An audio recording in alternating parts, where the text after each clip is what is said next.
بيننا وفاصلا وقاطعا بين الحلال والحرام. أما بعد، السلام عليكم ورحمة الله وبركاته.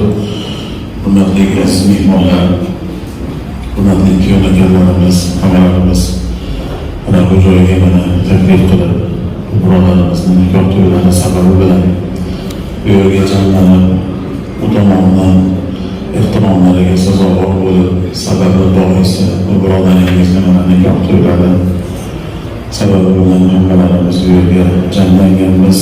Nikoh ahdiga, valimatul nikoh marosimiga to'planganmiz. Mana bu anjuman uchun amri ma'ruf niyat qilingan. Undan keyin mana o'zlaringiz tanigan ustoz tolakalar Muhammad Sodiq Qur'onlarimiz, Abdulfattoh Qur'onlarimiz mana qilgan hammalari bu yerga jamlanishgan. Inshaalloh bir go'zal tilovatlarni umid qilib eshitib qolamiz. Unga ko'ra nikohni sababchilarini avvalo tabriklaymiz. Hazrat Payg'ambarimiz alayhissalom duo qilar ekanlar, bir nikoh to'yiga borsalar yo qatnashsalar yo xabar kelsa aytar ekanlarki, Xudoyo shu nikohni ularga muboraklik qilgin, xayrli qilgin, barakali qilgin, o'rtalarini yaxshilik bilan jamlagin deb duo qilar ekanlar. Ana shu nabaviy duoga biz ham takror qilgan holatda aytamizki, Alloh taolo nikohni ularga muboraklik qilsin va Parvardigor o'rtalarini yaxshilik bilan jamlasin va hamda bu yerda bo'layotgan kor xayrlarni ham Alloh taolo o'zi qabul qilib, har ikkala tomondan o'tgan ruhoniyatlarga Xudo rahmat qilsin. Alloh taolo bir ne'matni bandaga berar ekan, ana shu ne'matni qadriga yetib shukrini qilishlik albatta bandaga lozim bo'ladi. Alloh taoloning tepamizda juda ko'p ne'matlari bor. Ana shu ne'matlardan biri mana shu bugun guvoh bo'lib turganimiz, ya'ni nikoh deb ataladigan Hazrat Payg'ambarimiz alayhissalomning ulug' sunnatlari. Ana bu sunnat barpo bo'lar ekan, juda ham katta bir fazilat qoyim bo'ladi. Payg'ambarimiz alayhissalatu vassalomning katta bir sunnatlari yana bir tiriladi. Va shu bilan birga Payg'ambarimiz alayhissalomni ummatlarini ko'payishligiga bir sabab paydo bo'ladi. Va hamda bu nikoh sababli nikoh egalari Alloh taologa yaqin bo'lib, duolari ijobat bo'ladigan darajada yaqinlik paydo qilib va hamda shayton alayhi la'na bilan kurashishlik uchun, u bilan himoyalanishlik uchun mana shu nikoh deb ataladigan ulug' sunnatni Qur'oni bilan Qur'onlanib, himoyalanib qoladi.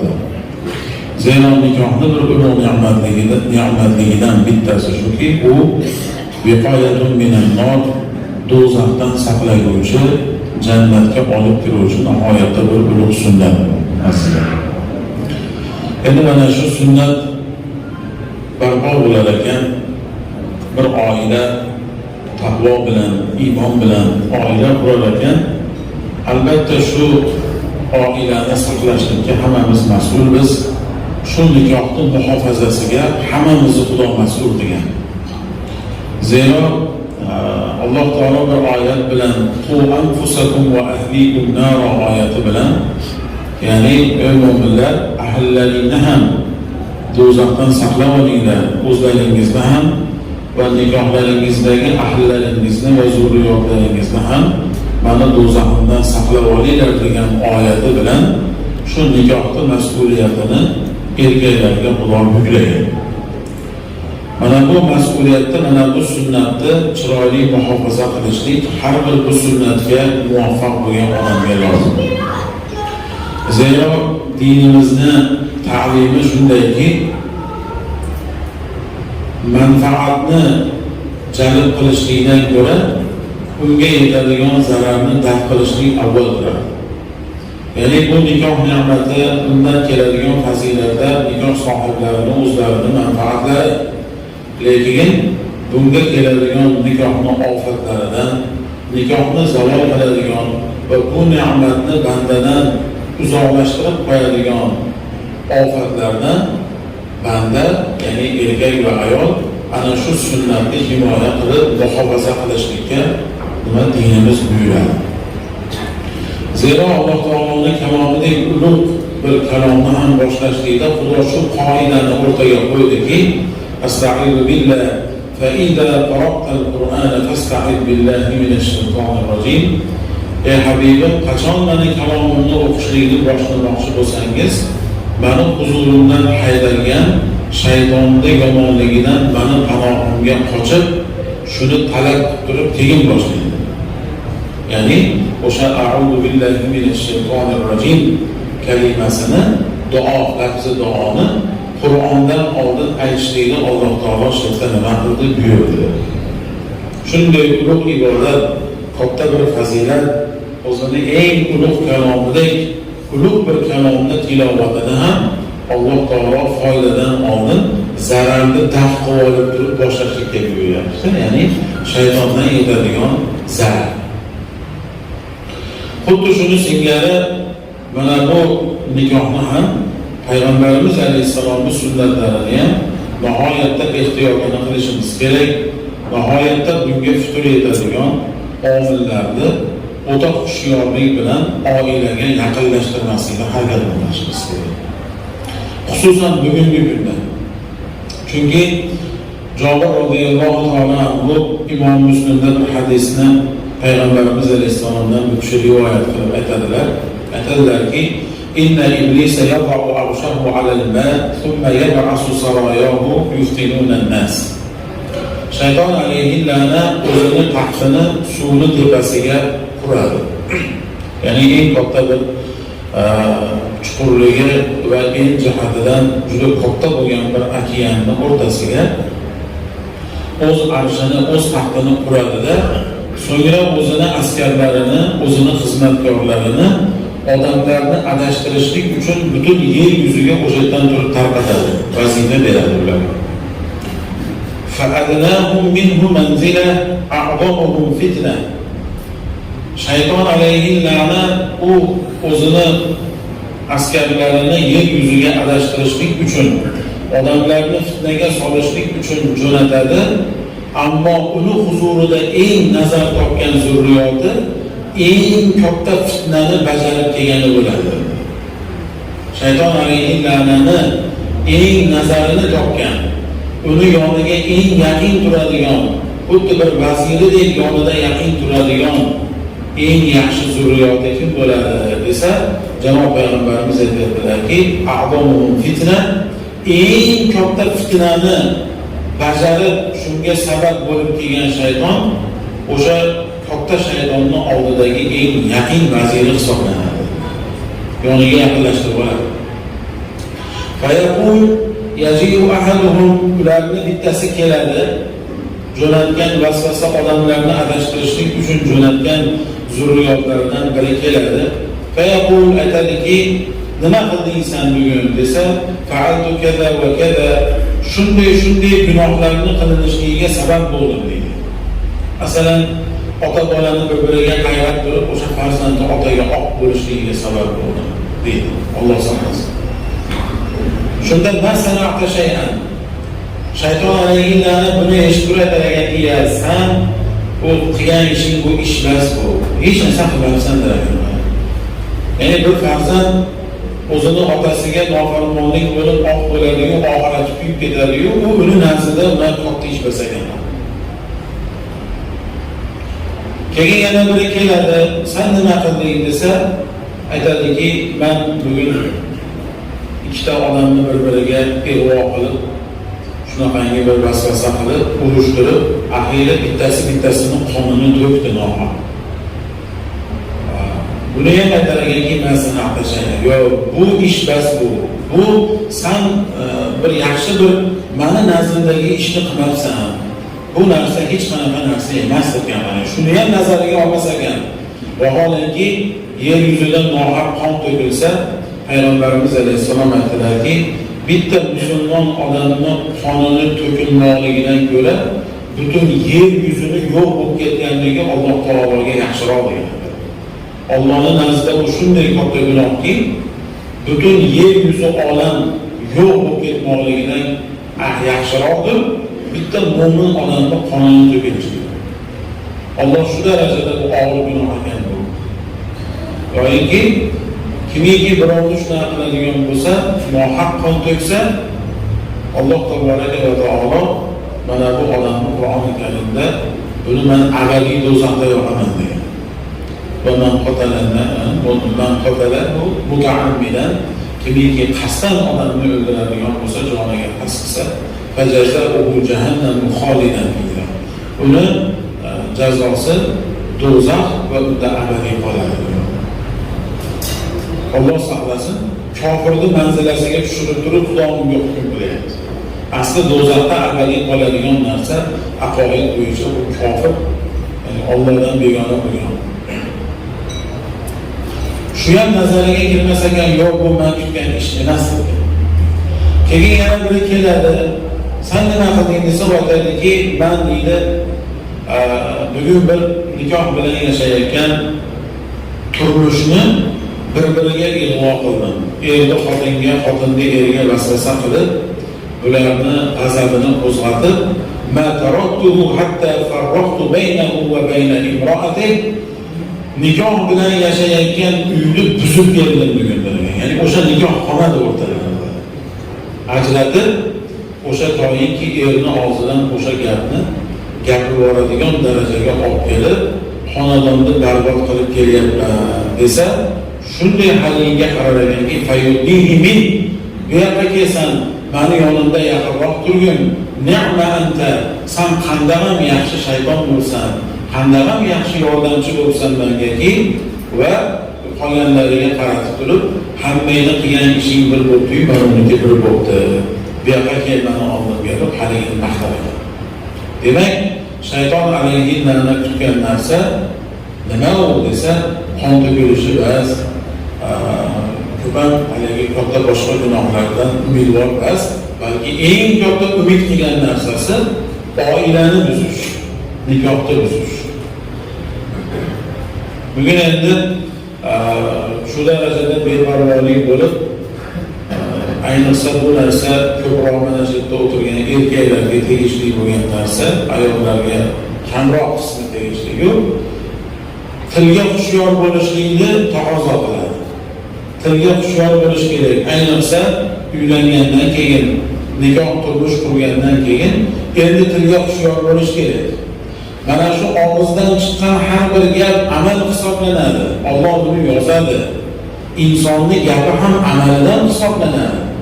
U gapirib qo'yib qutulib ketmaydi odam. Insonning og'zidan chiqayotgan gap amal hisoblanadi. Uni malaikalar yozadi. Yaxshi bo'lsa ajr oladi, yomon bo'lsa albatta uni hukmini, jazosini dunyoda ham oxiratda ham oladi. Payg'ambarimiz alayhissalom inson o'zi bilmagan holda og'zidan bir gapni aytadi, o'zi bilmaydi. Va u gapni mensimaydi ham. Ya unaqangi bir ortiqcha bir e'tiborli gap mas'ul bo'ldi gapiradi. Lekin Xudo o'sha gapni o'zi bilan shu odamni do'zaxga tiqadi dedilar. Yetadi do'zaxga tushishlikka o'shaga. Vaholanki dunyoda u gapni u mensimagan, oddiy bir gap deb qabul qilgan. Inson Alloh rozi bo'ladigan gaplardan bitta gapni o'zi bilmagan holda gapiradi. Shunday gapiradiki, Alloh taolo haligi gapga rozi bo'ladi. Xudoning bir rizoligidagi gap bo'ladi bu gap. Lekin shu gap sababli Alloh taolga uni jannatga kirgizadi. O'zi bilmaydi, o'sha gapiga Xudo rizoligini berganligini. Jalla jalaluhu.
اللهم رب هذه الدعوة التامة والصلاة القائمة آت محمد الوسيلة والفضيلة والدرجة العالية الرفيعة وابعثه مقاما محمودا الذي وعدته وارزقنا شفاعته يوم القيامة إنك لا تخلف الميعاد يا رحمن الرحيم.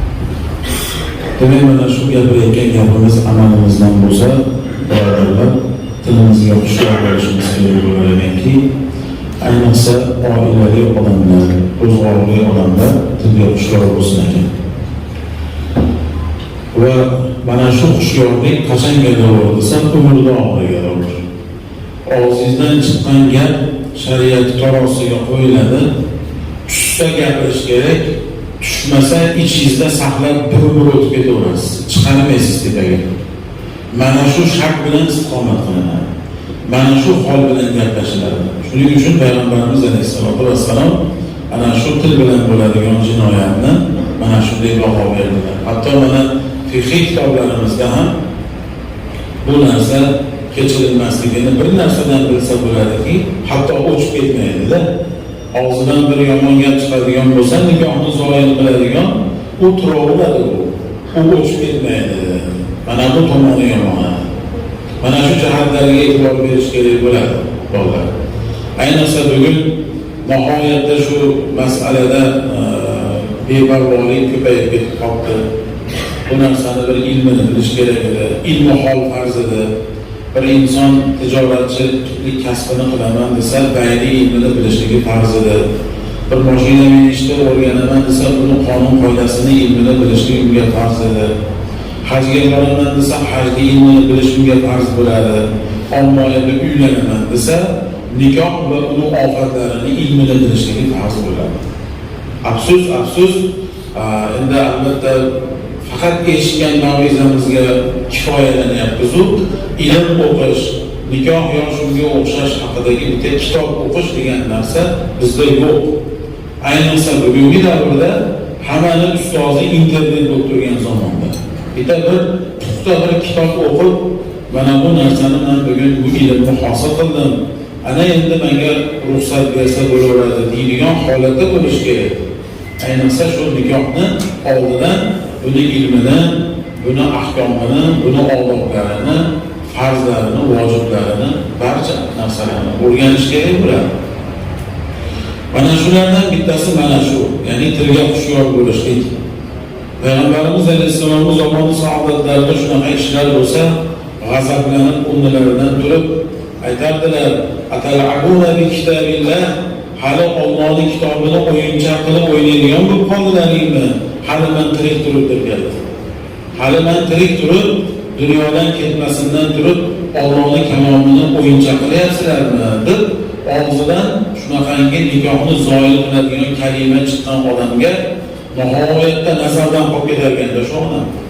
Rasulullohning nazarlaridan shu odam qolar ediki, juda ham qattiq ranglari qizarib, o'rnlaridan turib gapirib yuborardilarki, hali men tirik turib, Xudoning kalomi o'yinchoq oldimi deb boshlardilar-da gapni. Oddiy gapdan boshlamasdi. Bir hadis shariflarida ham abghazul halal ilallohi ta'ala at-talaq, o'zi halolu Xudoning g'azabini keltiradigan narsa shu taloq kalimasi.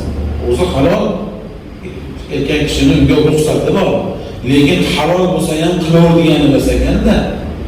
Yaqinlashdingizmi, Allohning g'azabini o'zingizga qo'zg'atasiz. Sizdan Xudo rozi bo'lmaydi. Payg'ambar alayhisalom sizdan rozi bo'lmaydi. Shuning uchun mana shu narsaga birinchi bo'lib nima qilish kerak? Nikohning muhofazasi bolalar birinchi bo'lib tilga xushyor bo'lish kerak. Tilda ehtiyot qilish kerak. Turmushda endi turmush qurib, nikohga kirib, oilali bo'lib, katta odamlarni qatoriga qo'shilib qolgandan keyin haligi yosh bolaliklaringizni o'chirib olish kerak bo'ladi. Ba'zi bir odamlar bor, uylangandan keyin ham o'sha dekski variantda yurgan odamlar hali ham bor. Shunday deydimi? Shunday masalan tushunmayapsiz endi. O'sha kalla, miya, o'sha bog'cha bolaligidagi ekanlar bor hali. Hayolida. To'xtaman, turmush qurdim, bitta odamni bir nima musulmon odamni bitta qiziga mas'ul bo'ldim. Endi oilaliman, sal qadamimni o'ylab bo'lsa, yo og'zimdan chiqayotgan gap endi hamma tomonlama buni odala tomonini o'ylaydi. Bu ertaga qarindosh urug' bor, mahalla ko'y bor, ota-onam bor, mayog'da boshqa qarindoshlar bor deydigan andishani qilib o'ylaydigan juda kam bo'lyapti-da. Juda ham kam. Hali ham o'sha xayolida o'sha osmonga qarab katta qo'yib masalan ahvolda holatda turganlar ana shuncha. Shuning uchun bu nikoh hazillangan narsa emas, turmush bir jiddiyat narsa. Payg'ambarimiz alayhissalom jiddiyatni turmushga bog'laganlar. Aytganlarki, bu shunaqangi jiddiy narsaki, hazili ham chinni qabul qilinadi degan. Bu nikoh shunday bir nozik narsaki, bu shunday bir Alloh taolo buni jiddiyat bilan oyat bilan nozil qilib qo'yganki, bunda hazili yo'q. Hazillashib turib bir yomon gapni gapirib qo'yadigan bo'lsa, yo'q men hazillashdim desa, shariat bir tiyinga olmaydi degan. Tamom og'zidan chiqqan gap bo'ladi. Ana jiddiyat. Shu jiddiyatni his qilish kerak. Turmush qurgan odamlar, nikohda turgan odamlar. Shuni orqasidan juda ko'p fitnalarga oldi olinadi. Hozirgi ba'zi bir o'sha hali bekorga aytmadim men o'sha hayolparastligini va boshqani. Hozirgilarni ba'zilarini hali ham bir odam shu masalada shikoyat qilyaptiki, shu hozirgi yoshlar deydi hamma narsa tezda bo'lib qolsa qora keladi. Bitta katta odam shu endi shikoyat qilyapti endi bolasidan. Ki shu tezda bo'lib qolsa, tezda bir ishni boshlasa-yu, 3 oyda darrov bitta mashina olsa-yu, 6-oyda darrov endi ketadi imorat qurib olsa-yu, 9-oyda Hasan Husan bolali ham bo'lib olsa-yu, barchaga niyat. Shundan xafa bo'lib, hozirgi bolalar tezda bir narsaga erishaman deb xiyonat qilib, hatto o'g'irlik qilib, birovni haqidan qo'rqmay, shunaqangi bir katta bir gunohlarni qo'rqmasdan qilyapti, oqibatini o'ylamasdan deb. Shuni shikoyatini qilyapti ota-ona. Demak, o'shalar ham hammasi bola chaqali uylangan odamlar, turmushda turgan odamlar. Demak, nikohni jiddiyatligini Alloh va Rasulning qonuni deb qabul qilinmasa, bu mana shu o'yinchoq hayot bilan ketilaveradi. Yashash ikki xil bo'ladi. Jiddiyat bilan Xudoning rizoligini topaman deb haqiqiy musulmonga xos hayot bor, hayvoniy hayot bor. Yashash ikki xil bo'ladi deganlar. Hukmronlar. Haqiqiy musulmonga xos hayot bor, musulmonga xos bo'lmagan to'g'ri shu yashab o'tib ketadigan hayot bor. Ular ortida hayvoniy hayot deydi. Hayvoniy hayot qanaqa desa, yer ichib, uxlab, shu yuraveradi. Bu bilan hayvonda sherik hamma.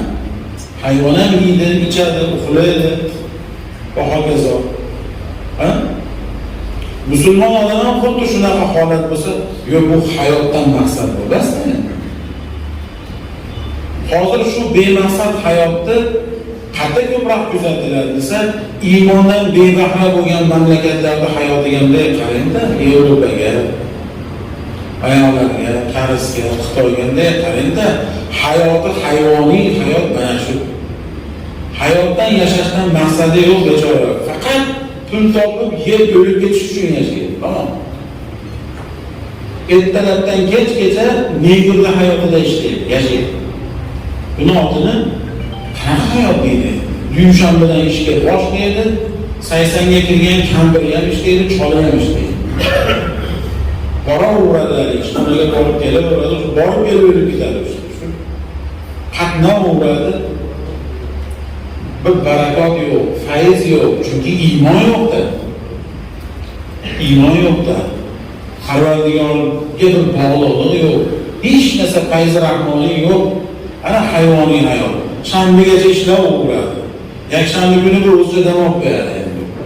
Hali to'ng'izni go'shtidan mashinaning orqasiga soladi. Bir yashari araqni soladi. Harom Xudo harom qilgan narsani.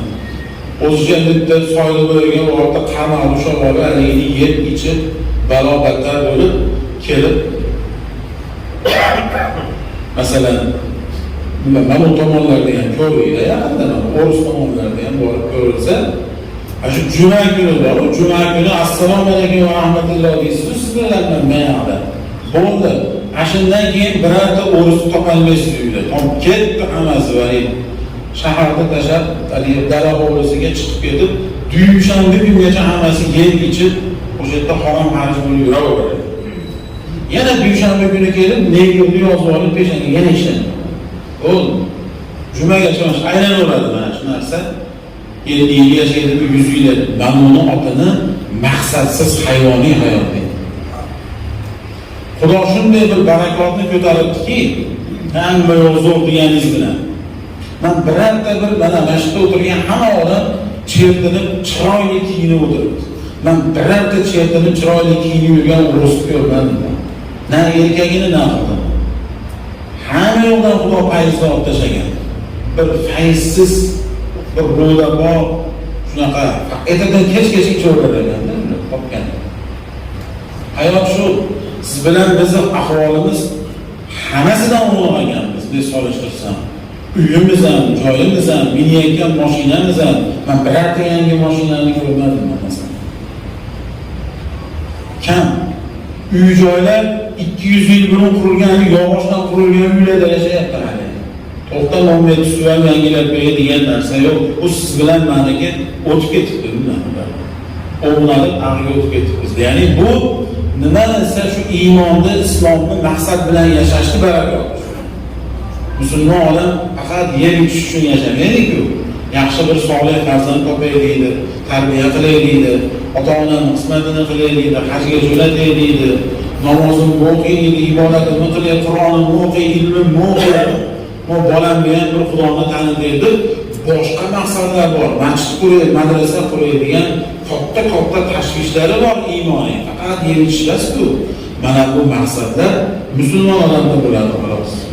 Qolgan birorta iymondan bebahra bo'lgan odamlarda hayot tugadi, to'xtadi. Ular nimani yo'lda oxiriga yetib keldi hozir. Tugadi. Ular turmush deganda siz bilan men bilgan turmushni ular xayolidan chiqarib bo'ldi. Yashash istiqomat deganda, nikoh deganda ular biz tushungan narsani tushunayotgan yo'q, umuman boshqa hayotda boshqa narsani tushunadigan bo'ldi. Bu degani odob bo'ldi degan, tugadi. Demak, mana shu ma'noda gap tepadan chiqib ketdiki, nikohning muhofazasi, nikohni demak saqlashligi, buni ehtiyot qilishlik, birinchisi shu tilga ehtiyot qilishlik bilan bo'ladi. Ya'ni turmush bo'ldimi, nikoh bo'ldimi, qatorlarni qatoriga o'tkazib, endi hushyor bo'lish kerak. Hushyor bo'lish kerak. Va yana ana shu demak shayton alayhi la'nat qo'llab turarkanmi, ikkinchisi shu shayton kiradigan darvozalarni bekitishga harakatini qilish kerak musulmon odam. Oilangizga, xonadoningizga, uyingizga, ahli ayolingizga shayton va shaytonga o'xshagan odamlar yaqinlashib kelib qolmasin. Mana bu ham nikohni, turmushni muhofazasi bo'ladi. Hatto Payg'ambarimiz alayhisolatu vassalom duo qilishga buyurmadilar. Ey Xudoyo, bizni shaytondan yiroq qilgin, bizga beradigan zurriyotingdan ham shaytonni yiroq qilgin deb hadis sharifda ta'lim berdilar. Mana Imom Buxoriyning musnadlarida shu hadis turibdi. Bismillahi jannibna va jannibish shaytona ma razaqtana deb duo qilsin nikohlangan odamlar, turmush qurayotgan odamlar, ayniqsa yangi turmush qurganlar, Xudoyo seni noming bilan biz turmushimizni boshladik, hayotimizni boshladik. Bizdan mana bu shaytonni yiroq qilgin, oilamizdan shaytonni yiroq qilgin. Shaytonni yiroq qilgin degani umumiy, chunki shayton ikki xil bo'ladi. O'sha Xudo yaratgan jindan o'tdan bo'lgan shayton, ikkinchisi odamdan bo'lgan shayton ham bor. Minal jinnati wan nas deb Xudo ham jindan ham odamdan iborat bo'lgan shaytonni sharridan panoh so'raymandan deb Xudo shuni buyurdimi? Qulaqo'li Robbin nas oxirgi oyatida. Demak, shu egalasini ham xonadonimga yaqin qilmagin, oilamga yaqin bo'lmasin, shulardan bizni saqlagin va bizga bergan zurriyotingdan ham bizga agar bir zurriyot taqdir qilsang, shundan ham shaytonni Xudoyo uzoq qilgin deb duo qilsa, Alloh zurriyotni taqdir qilgan bo'lsa, shu bolaga abadiy shayton yaqinlasholmaydi. Shu hadisni oxirida aytdim. Lam yaqrubuhu shayton abadan, shayton shu duo qilingandan keyin ko'rilgan bolaga shayton yaqinlasholmaydi. Ana avvalo duo qilib, mana Xudodan so'rab, keyin buni saddi zaroya deydi, sabablariga kirishib, buni eshiklarini to'sishlik. Ana o'sha eshiklarni to'sishlikdan biri nima bu desa, bittasi adamu tasniyati inda dukhulil bayt. Har bir turmush bor odam, nikohda turgan odam uyga kirayotgan paytda bismillah kirmaslik. Hech qachon Xudoning zikrisiz Allohning nomini g'aflat bilan esdan chiqarib uyga kirdimi, tamom shayton alayhi la'nat uyingizga kirdi. Xonamizga kirdi. Qarang, Payg'ambarimiz alayhisalom aytadilar: "Idza dakhala ar-rajulu baytahu fadhakaralloha inda dukhulihi va inda ta'amihi." Bir inson uyiga keladigan bo'lsa, orqasidan shayton va zurriyotlari tushib kelar ekan, oila. Uyga kelgan taomda Allohni zikr qilib Bismillahirrohmanirrohim deb uyga kirsa va so'ng taomiga yetib borgan vaqtida taomiga ham Allohning nomini aytib Bismillahirrohmanirrohim deb kirsa, shayton alayhi la'nat orqaga kelgan zurriyotlarga aytar ekanki, la mabita lakum va la isha. Bo'ldi, qaytaveringlar. Bizga bu xonadonga kirishga ruxsat bo'lmadi, eshik yopildi dedilar. Qaytdik baqalibgan. Nimaga? Chunki bu xonadondan bizga yotoq ham berilmadi, kechki ovqat ham berilmadi. Ya'ni yotadigan uy bizga berilmadi va ovqat ham berilmadi. Agar kirganda Allohni zikr qilmasa, qola shayton alayhi la'nat shu g'aflat bilan kirib kelsa, orqadagi zurriyotlarga qaraganki, adroktumul mabit, kelavringlar, bizga yotoq ham berildi, ovqat ham berildi dedilar. Bizga yotoq berildi bu uydan, darvoza ochildi bizga deb, sizni Xudodan g'aflatda qolishingizni qo'ylab turar ekan, nikohda turgan odamlarimiz. Ana endi uyga kirib shaytoniy ishlar, vasvasalar, g'azablar ana endi haligini samarasi endi chiqadi, haligini zarari endi ko'riladi. Demak, shu Allohning zikri bilan kirilsa, bu qarangki, bu shayton jinlar shunaqangi zaif narsalar bo'larkanki, shunaqa zaif. Vaholanki o'lim kuch-quvvati, qudratini hadislarga qarasangiz, bu yerdan ancha quvvatroqqa o'xshaydi. Xohlagan suratiga kiradi, xohlagan masofasiga uchaladi, xohlagan tezlikda uchaladi.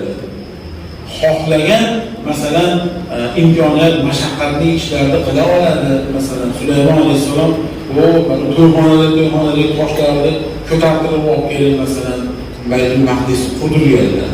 Mashaqqat bilan ularni masalan ishlatganlar. Og'ir mehnatlarni ular qilgan.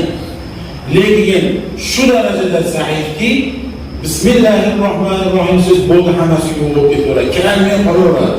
Shuncha quvvatga ega bo'lgan narsa Allohning zikrini oldi ketdi tomonidan. Zaif bir chumolilar bo'lib qoladi. Demak, Alloh taoloning zikrida turish kerak. Nikohdagi odam har xil lag'ov narsalarni gapiravermasdan, yoki xususan uyga kirayotganda xonadonda. Yana Payg'ambarimiz sollallohu alayhi va sallam hadis shariflariga qarasak, o'sha xonadonda Qur'onni ko'p o'qib turish kerak. Allohning kalomini doim turmush qurgan odamlar vazifa qilsin, doim uyida bir Qur'onni tilovat qilib tursin. Chunki Qur'on tilovat qilinayotgan uyga hech qachon shayton kirmaydi. Balki malaikalar nozil bo'ladi. O'sha Usayd ibn Huzayr Qur'on o'qiyotganlarida uylarining tepasiga keldi-ku malaika. O'sha uylari edi, otxonalarini yonida.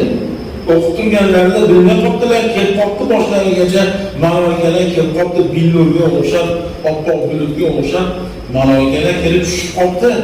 Agar Rasulullohga borib aytdilar, ular malaikalar edi, seni qiroating uchun eshitgani kelgan malaikalar edi.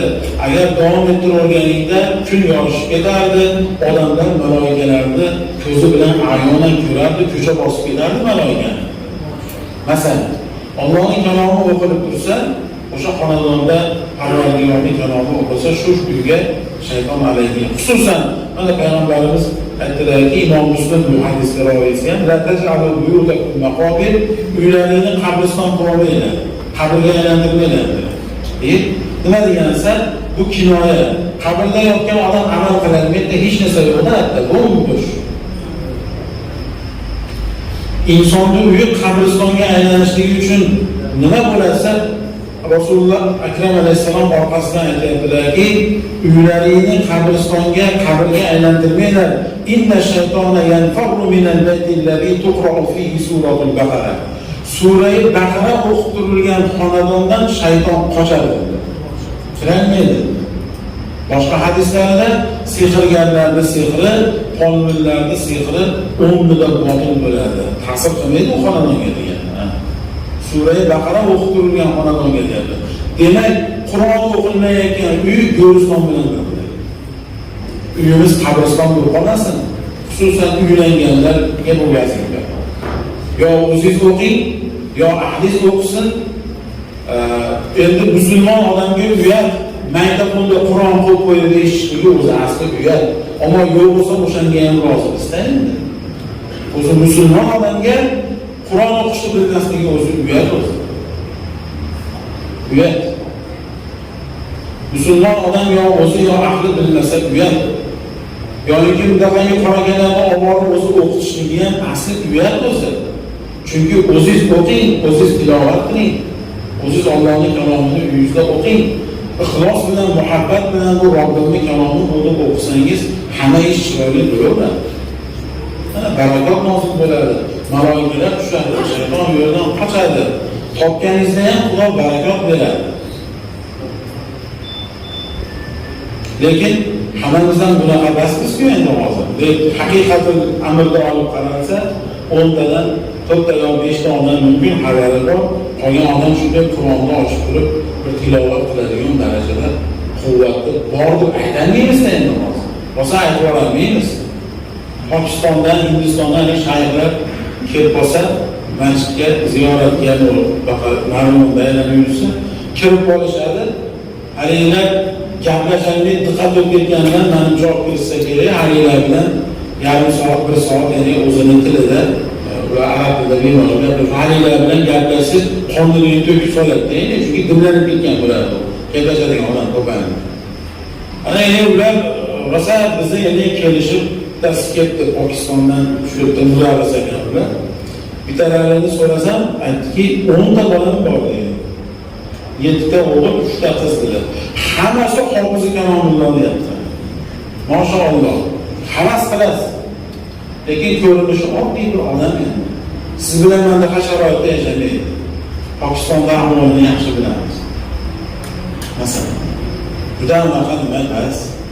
Lekin hamma bolasi tirik tura olmagan. Tag'in bizga qarabadagi Anton Ibnul Asad deydilar mana. Sizlar endi sherni bolasizlar, o'zbeklar. Bundan sherdan murod Imom Buxoriy, Imom Termiziylarni avlodisizlar. Sizlar sher bachasizlar-ku, bag'i kashavalilaringdan xabari yo'q endi. Ya, qo'rada sen sher bachasiz biz endi sekin aql chiqarib oladi-yu, bag'ini bilmaydi. Hammamiz hozir bir boshdan qarang, o'quvchi ma'lumotni Qur'onda bersa, suratimizda taqvodor, soqolimiz bor, boshqamiz bor. Ya, ammo chiroyli qilib bir varaq tajvidga muvofiq o'qib beramiz-da. Ammo haliga shunaqa deyapti. Sizlarda shunaqa nasab qilib chiqarib oldi. Xullas, demoqchimanki, Alloh taoloning kalomiga muhabbat qilib, oila qurganlar, Qur'onlarini o'zlarining muhofaza qilib olinglar. Alloh taolo hammamizga amalni nasib aylasin. Buyuk nikoh egalariga ham ana shunday rabboniy baxt bersin. Oilalarimizdan shayton alayhilarni Alloh taolo o'zi yaxsin. Duo qilamiz. Robbana atina fid dunya hasana va fil oxirati hasanatan va qina azabannar. Mesela qoragalar birovni tilovat qilib olsin, shu sakinat, shu jannat turganda, mayli,